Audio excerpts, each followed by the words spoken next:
akan menjelaskan mengenai pengertian, tingkatan, kegiatan, dan upacara dalam siaga. Siaga adalah sebutan bagi anggota pramuka yang berumur 7-10 tahun.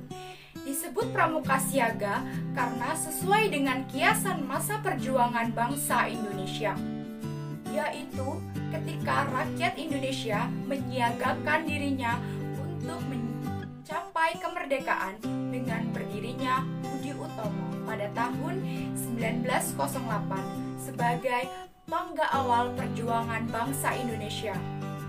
Satuan terkecil dalam pramuka disebut barung, dan satuan-satuan dari beberapa barung disebut perindukan.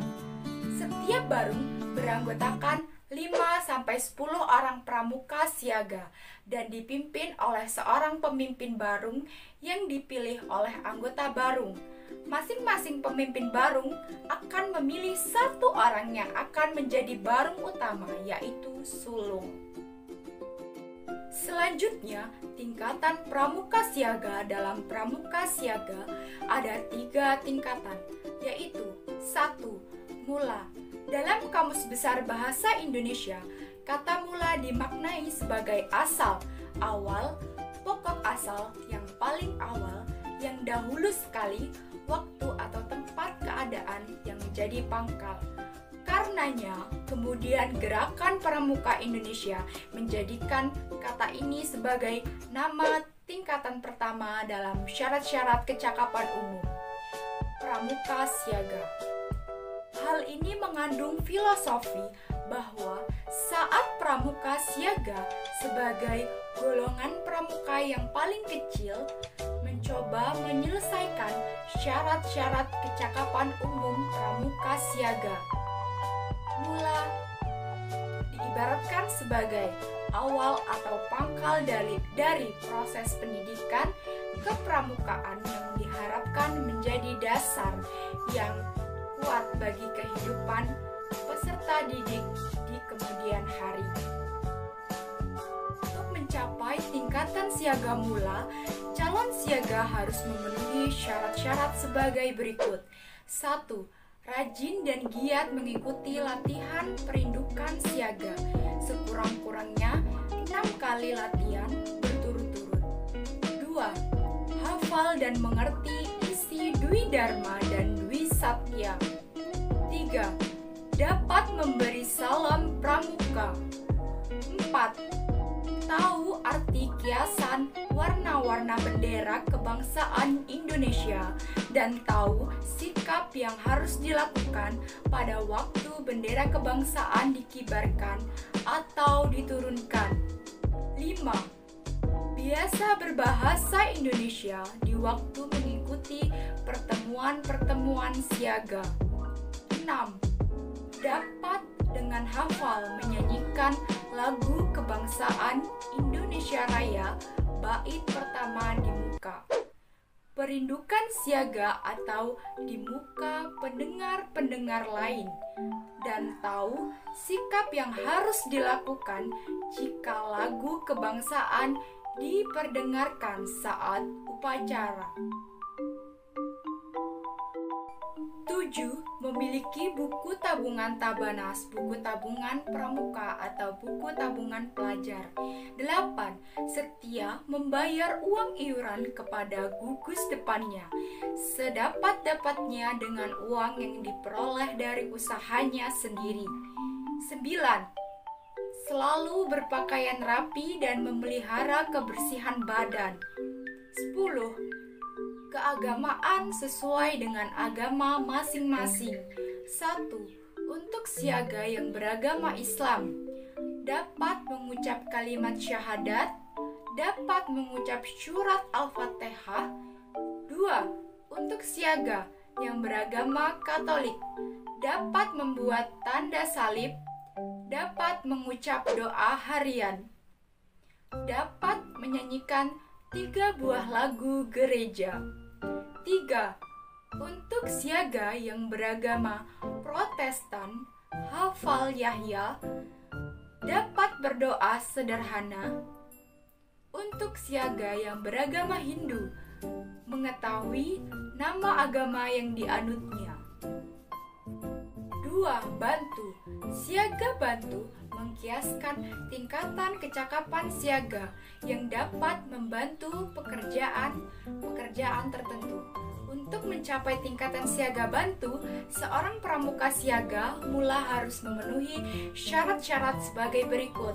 1. Rajin dan giat mengikuti latihan perindukan sebagai siaga mula, sekurang-kurangnya 10 kali latihan.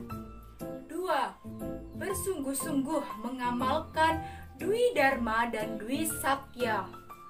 3. Tahu arti lambang gerakan pramuka. 4. Dapat memelihara bendera kebangsaan Indonesia. 5.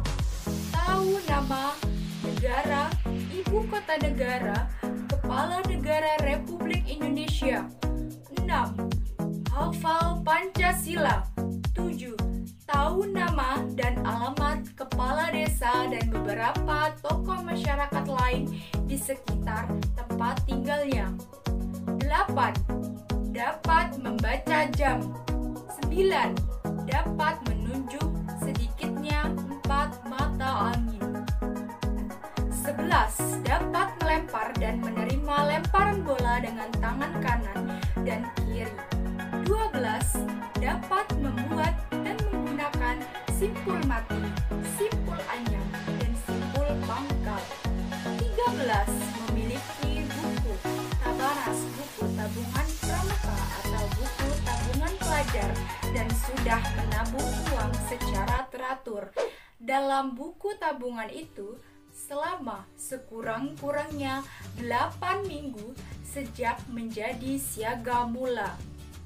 14. Setia membayar uang iuran kepada gugus depannya sedapat-dapatnya dengan uang yang diperolehnya dari usahanya sendiri. 15. Memelihara sedikitnya 1 macam tanaman berguna atau sedikitnya 1 jenis binatang ternak selama kira-kira 2 bulan. 16. Memelihara kebersihan salah satu ruangan di rumahnya. Siaga tata adalah tingkatan ketiga atau terakhir dalam syarat-syarat kecakapan umum satuan pramuka siaga. Setelah siaga mula dan siaga bantu pramuka siaga yang telah menyelesaikan SKU, siaga tata dapat mengikuti Pramuka Garuda untuk golongan pramuka siaga. Untuk mencapai tingkatan siaga tata, seorang pramuka siaga bantu harus memenuhi syarat-syarat sebagai berikut. 1. Rajin dan giat mengikuti latihan perindukan sebagai siaga bantu, sekurang-kurangnya 10 kali latihan. 2. Dapat memperlihatkan cara mengibarkan dan menurunkan bendera kebangsaan Indonesia dalam upacara. 3. Tahu beberapa hari raya nasional. Selanjutnya adalah kegiatan pramuka siaga. Kegiatan atau pertemuan yang dikhususkan bagi anggota pramuka siaga adalah Pesta Siaga.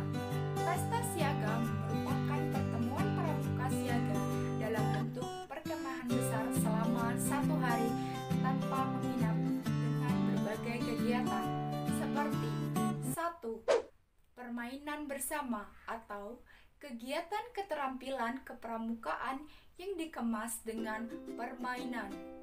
2. Pameran siaga. 3.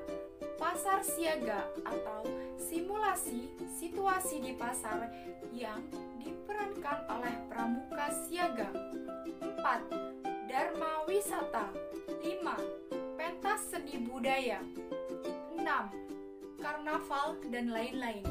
Pesta siaga dapat dilaksanakan di tingkat koordinator desa, kuartir ranting, kuartir cabang, beberapa kuartir cabang yang berdekatan, dan kuartir daerah. Upacara pembukaan dan penutupan latihan perindukan siaga. Upacara pembukaan latihan perindukan siaga. 1. Pemeriksaan kebersihan dan kerapihan anggota. 2. Memilih barung terbaik untuk memimpin upacara. 3. Barung terbaik menyiapkan perlengkapan upacara. 4. Pemimpin upacara memanggil anggota perindukan untuk membentuk lingkaran besar. Mengelilingi standar bendera. 5. Pembina upacara atau pembina siaga dijemput oleh pemimpin upacara dan mengambil tempat di tengah lingkaran menghadap standar bendera dan pintu upacara. 6.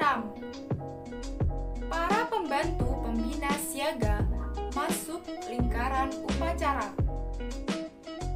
7. Pemimpin upacara mengambil bendera untuk dikibarkan. 8. Pada waktu bendera sampai di pintu upacara, semua anggota perindukan memberi hormat hingga selesai. 9. Pembina upacara atau pembina siaga membaca Pancasila ditirukan oleh semua anggota. 10. Pembina upacara membaca Dwi Dharma diikuti oleh semua anggota perindukan. 11. Pemimpin upacara kembali ke barungnya. 12. Pembina upacara atau pembina siaga mengumumkan hal-hal yang perlu diketahui oleh anggota perindukan. 13. Pembina upacara atau pembina siaga mengucapkan doa yang diikuti oleh anggota perindukan. Selanjutnya, upacara penutupan latihan perindukan siaga. 1. Barung terbaik menyiapkan perlengkapan upacara. 2. Pemimpin upacara memanggil anggota perindukan untuk membentuk lingkaran besar. Mengelilingi standar bendera. 3. Pembina upacara atau pembina siaga dijemput oleh pemimpin upacara dan mengambil tempat di tengah lingkaran. 4. Para pembantu pembina siaga masuk lingkaran upacara. 5. Pemimpin upacara mengambil tempat di dekat bendera berhadapan dengan pembina siaga. Pembina upacara memberi hormat kepada sang merah putih. Kemudian membawanya keluar tempat upacara atau tidak balik kanan. Pada waktu sang merah putih dibawa keluar, semua anggota perindukan memberi hormat sampai di pintu upacara. Pemimpin upacara menggulung dan meletakkan bendera di tempat yang ditentukan. Kemudian kembali ke barungnya. 6. Pengumuman dan pesan pembina siaga. 7. Pembina upacara atau pembina siaga mengucapkan doa diikuti oleh anggota perindukan. Barisan dibubarkan. Anggota perindukan minta diri kepada para pembina dengan bersalaman. Sekian penjelasan dari saya mengenai pengertian tingkatan kegiatan upacara pembuka dan penutup